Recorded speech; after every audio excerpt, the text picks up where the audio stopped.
அனைவருக்கும் வணக்கம். Welcome back to my channel. Plan B ஓகேங்களா? இந்த யுபிசி ஜேர்னில பிளான் பி அப்படிங்கிறது வந்து பார்த்தீங்கன்னா, ரொம்ப ரொம்ப ஒரு அதிகமா கேட்கக்கூடிய ஒரு வேர்டு.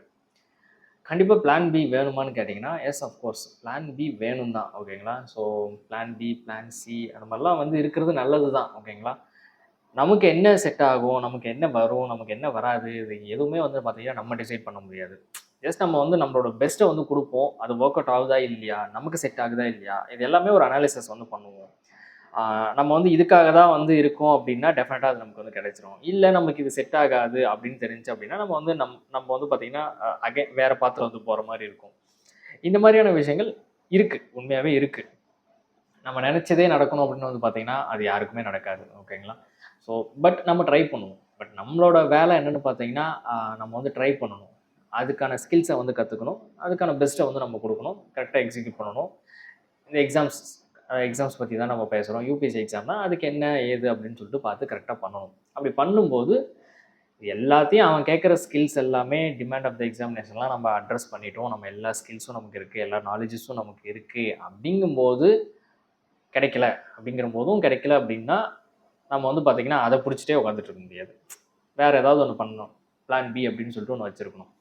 சரி, இந்த பிளான் பி எப்ப ஸ்டார்ட் பண்ணலாம்? என்னவா இருக்கணும்? அப்படின்னு வந்து கேட்டீங்கன்னா, அதுதான் இங்க கொஸ்டின் மார்க்கே.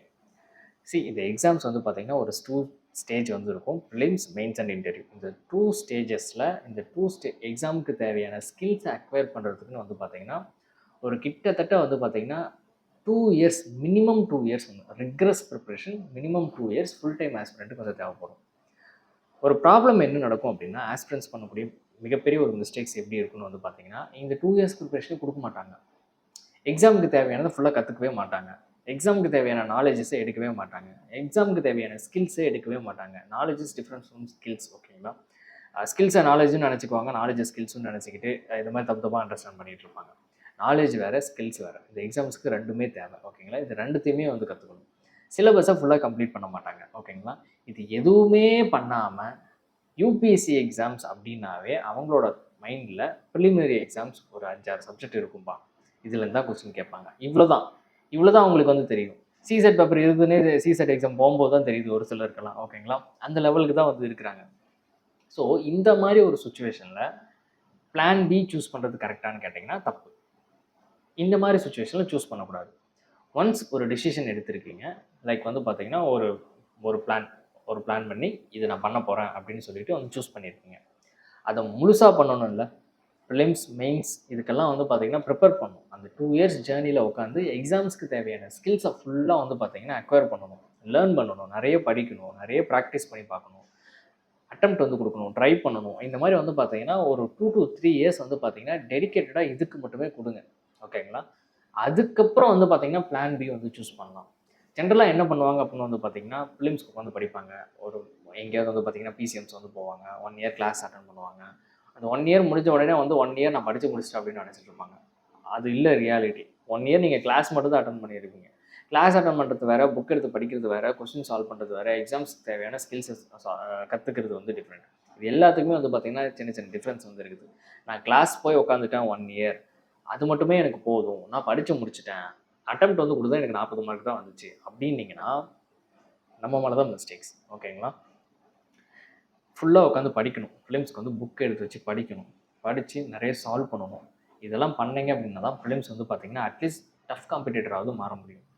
ஸோ இந்த மாதிரியெல்லாம் பண்ணாமல் ஜஸ்ட் வந்து பார்த்தீங்கன்னா ஃபிலிம்ஸ்க்கு மட்டுமே ஒரு 1 இயர் கிளாஸ் அட்டன் பண்ணிவிட்டு ஒரு 2, 3 டைம் வந்து பார்த்தீங்கன்னா ஃபிலிம்ஸை மட்டுமே வந்து படிச்சுட்டு அதுக்கப்புறம் அட்டெம்ப்ட் கொடுக்கும்போது ஃபிலிம்ஸ் வரல அப்படிங்கும்போது ஓகே நான் பிளான் பி சூஸ் பண்ணுறேன் அப்படின்னு சொல்லிட்டு வந்து பார்த்தீங்கன்னா ஏதாவது ஒன்று சூஸ் பண்ணுவாங்க. இந்த பிளான் பிக்கு வந்து பார்த்தீங்கன்னா வரேன் என்ன சூஸ் பண்ணுவாங்கன்னு சொல்லிட்டு சூஸ் பண்ணுவாங்க ஏதாவது ஒன்று. இது கரெக்டானு பார்த்தீங்கன்னா இது வந்து இந்த மாதிரி அப்ரோச் வந்து பார்த்தீங்கன்னா தப்பு.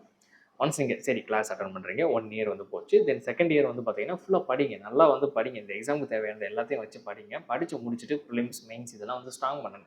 தென் அதுக்கப்புறம் அட்டெம்ப்ட் கொடுங்க. அதுக்கப்புறம் கிளியர் ஆகலை, மறுபடியும் ஒரு டைம் என்ன கேட்டால் நான் மறுபடியும் ஒரு டைம் படிக்க சொல்லுவேன். ஓகேங்களா? ஏன்னா 1 இயரில் வந்து படித்து ஃபுல்லாகவே அண்டர்ஸ்டாண்டிங் கிளாரிட்டியெல்லாம் வந்து எடுக்க முடியாது. இன்னொரு வருஷம் மறுபடியும் வந்து உட்காருங்க. சே ஃபார் எக்ஸாம்பிள் ஃபிலிம்ஸுக்கே வந்து 6 மாதம் வந்து படிக்கிறீங்க அப்படின்னு பார்த்தீங்கன்னா ஃபிலிம்ஸ் அன்ஃபார்ச்சுனேட்டாக வரல அப்படின்னா அகைன் வந்து பார்த்தீங்கன்னா ஒரு 4, 5 மாதம் வந்து பிக்னிக் போயிடாதீங்க. ஓகேங்களா?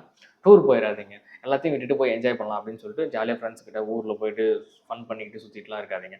அகைன் ஃபிலிம்ஸ் முடிஞ்சிட்டா அஃப்கோர்ஸ் வருத்தம் இருக்குது தான் தெரியும், பெயின் இருக்க தான் செய்யும். ஒரு 1 வீக் 2 டேஸ் வந்து பார்த்தீங்கன்னா கேப் எடுத்துக்கலாம், ரெஸ்ட் எடுத்துக்கலாம். ரெஸ்ட் எடுத்துட்டு மறுபடியும் வந்து பார்த்தீங்கன்னா அகைன் ஒரு காம்பவுண்டில் நீங்கள் படிக்காமே இருக்கீங்க. மெயின்ஸுங்கிறது முடிக்காமே இருக்குல்ல, மெயின்ஸுக்கு வந்து பார்த்தீங்கன்னா உட்காந்து படிக்க ஆரம்பிங்க. ப்ரிலிம்ஸ், மெயின்ஸ் எல்லா ஸ்கில்ஸும் வந்து கற்றுக்கோங்க. ஆன்சர் ரைட்டிங் ஸ்கில்ஸ் எல்லாம் கற்றுக்கோங்க, நாலேஜ் எல்லாம் கற்றுக்கோங்க, கண்டென்ட் எல்லாம் வந்து படிங்க. அப்படி படித்து முடிச்சுட்டு அகைன் வந்து அட்டெம்ப்ட் கொடுக்கும்போது வந்து பார்த்தீங்கன்னா ஒரு ப்ரிலிம்ஸோ கிளியர் ஆகும், இல்லை மெயின்ஸ் வந்து கிளியர் ஆகாமல் போகலாம். இந்த மாதிரி ஏதாவது ஒன்று நடக்கும். இல்லை கிளியர் ஆகலனாலும் பரவாயில்ல, ஆனால் எக்ஸாம்ஸ்க்கு தேவையானதெல்லாம் ஃபுல்லாக படித்து வச்சுருக்கணும். இப்படி படித்து வச்சுட்டு இருக்கும்போது அகைன் திரும்பி நான் என்ன படிக்கிறதுனே தெரியல, அதாவது ஃபுல் டைமாக உட்காந்து நான் என்ன படிக்கிறதுனே தெரியல. ஓகேங்களா? ஒரு ஃபுல் டே, ஒரு அதாவது ஸ்டார்டிங்லேருந்து வந்து பார்த்தீங்கன்னா ஒரு ஃபுல் டே வந்து தேவைப்படும் ஃபுல்லாக படித்து முடிக்கிறதுக்கு. அந்த மாதிரி 2 வருஷம் வந்து பார்த்தீங்கன்னா ஃபுல் டைம் வந்து கொடுக்குற மாதிரி இருக்கும். ஒரு தேர்ட் இயர் நீங்கள் ஜென்யூனாக படிச்சுட்டு இருக்கீங்க, ஒரு தேர்ட் இயர் ஃபோர்த் இயர்லாம் போகும்போது அவங்க அந்த அளவுக்குலாம் டைம் தேவைப்படும். ஜஸ்ட் ரிவைஸ் பண்ணுற மாதிரி தான் இருக்கும். அந்த டைமுக்கு வந்துட்டீங்க அப்படின்னா அந்த இடத்துல பிளான் பிக்கு வந்து ஒர்க் பண்ணலாம். ஓகேங்களா? என்ன யோசிக்கலாம் அப்படின்னு சொல்லிட்டு, ஏதாவது புதுசாக கற்றுக்கலாமா, இல்லை ஏதாவது சின்னதாக ஒரு ஜாப் போயிட்டு வந்து ஃபினான்ஷியலாக ஏதாவது ஒன்று பார்த்துக்கிட்டு நம்ம படிக்கலாமா அப்படின்ற மாதிரி. இந்த மாதிரி பண்ணும்போது வந்து பார்த்தீங்கன்னா ஜஸ்ட் ஒரு தேர்ட் இயர் ஃபோர்த் இயரில் நீங்கள் ப்ராக்டிஸ் மட்டும் பண்ணினீங்கன்னா இது எக்ஸாம்ஸ் வந்து பார்த்தீங்கன்னா ஓரளவுக்கு இது பண்ணிக்கலாம். ரிவிஷன் பண்ணிக்கிட்டு ப்ராக்டிஸ் மட்டும் போனீங்க அப்படின்னா உங்களால் மேனேஜ் பண்ண முடியும். இந்த மாதிரி தான் பண்ணணும். அதை விட்டுட்டு நீங்கள் ஃபஸ்ட்டு ஒரு இயர் படிச்சுட்டு இந்த எக்ஸாமே பாதி தான் படிச்சிருப்பீங்க. இந்த பாதி இங்கே வச்சுக்கிட்டு இன்னொன்று ஏதாவது ஒன்று சூஸ் பண்ணுவீங்க. அங்கேயும் பாதி இங்கேயும் பாதி, ஒன்றுமே நடக்காது. ஓகேங்களா? இந்த எக்ஸாமுக்கு தேவையான ஃபுல் எஃபோர்ட் கொடுத்துட்டு அதுக்கப்புறம் பிளான் பியை பற்றி யோசிங்க. அண்ட் பிளான் பின்னு வரும்போது குரூப் எக்ஸாம்ஸ்ன்னு சொல்லி சூஸ் பண்ணுவாங்க, டிஎன்பிசி, எஸ்எஸ்சி அந்த மாதிரி. சூஸ் பண்ணுறதுல எந்த தப்பும் இல்லை, கரெக்டு தான், சூஸ் பண்ணலாம் தான். நான் ஃபஸ்ட்டு சொன்னது மாதிரி இந்த எக்ஸாம்ஸை ஃபஸ்ட்டு ஃபுல்லாக முடிச்சிருங்க. இதுக்கு தேவையானதை ஃபஸ்ட்டு ஃபுல்லாக முடிங்க. அதுக்கப்புறம் வந்து பார்த்தீங்கன்னா அடுத்த எக்ஸாம்ஸ் வந்து ஃபோக்கஸ் பண்ணுங்கள். UPSC is mother of all examination. இந்த எக்ஸாம் ஒழுங்காக ஒன்று படிச்சிங்கன்னா போதும், எல்லா எக்ஸாம்ஸில் வந்து பார்த்தீங்கன்னா ஃபிலிம்ஸ் கிளியர் ஆக நிறைய சான்சஸ் வந்து இருக்குது. அந்த மாதிரி கிளியர் பண்ணி போகிறவங்க தான் அதிகம். எக்ஸாம்பிள் குரூப் 1 யூபிஎஸ்சிக்கு யார் ஒழுங்காக படிக்கிறாங்களோ குரூப் 1 வந்து பார்த்தீங்கன்னா மெயின்ஸ் எல்லாருமே எழுதியிருப்பாங்க. மேக்ஸிமம் கொடுத்தவங்க வந்து பார்த்தீங்கன்னா ஈஸியாக அவங்களால கிளியர் பண்ண முடியும். இது வந்து பார்த்தீங்கன்னா இது 100% கிடையாதுங்க, கிளியர் பண்ணாதவங்களும் இருக்காங்க. பட் மேக்ஸிமம் வந்து பார்த்தீங்கன்னா கிளியர் பண்ணுவாங்க. அண்ட் ஆல்சோ எந்த எக்ஸாம்ஸை நீங்கள் சைடில் சூஸ் பண்ணாலும் அந்த எக்ஸாமில் சில ஜாம்பவான் வந்து இருப்பாங்க. ஈவன் நீங்கள் குரூப் 4 சூஸ் பண்ணாலும் குரூப் 4க்காகவே 3-4 வருஷம் உட்காந்து படித்தவங்க இருப்பாங்க. அவங்கள நீங்கள் கம்ப்ளீட் பண்ணணும். எல்லாமே இங்கே காம்படிட்டிவ் எக்ஸாம்ஸ் தான். யூபிஎஸ்சியில் மட்டும் காம்படிஷன் இருக்குது அப்படின்னு மட்டும் நினச்சிக்காதீங்க.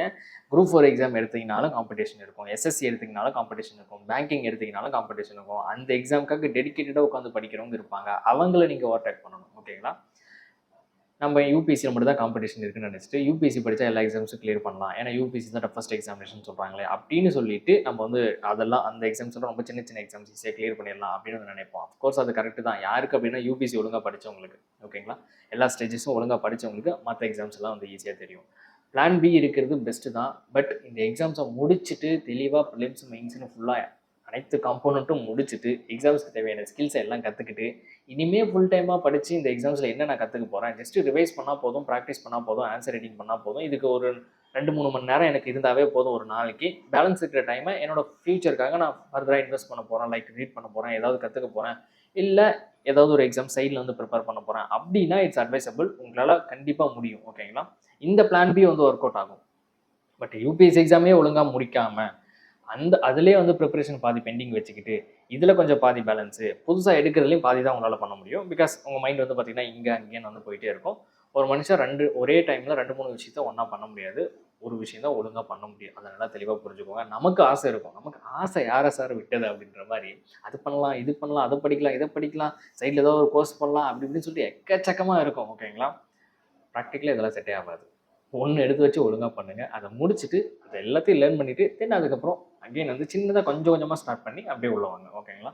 பிளான் பி இந்த மாதிரி வச்சுக்கிட்டீங்க அப்படின்னா வந்து அட்வைசபிளாக இருக்கும். This is my opinion. உங்களுக்கு ஏதாவது ஒப்பீனியன் இருந்துச்சு அப்படின்னா கீழே கமெண்ட் செக்ஷனில் மென்ஷன் பண்ணுங்கள். தேங்க்யூ ஸோ மச் ஃபார் வாட்சிங். Have a good day.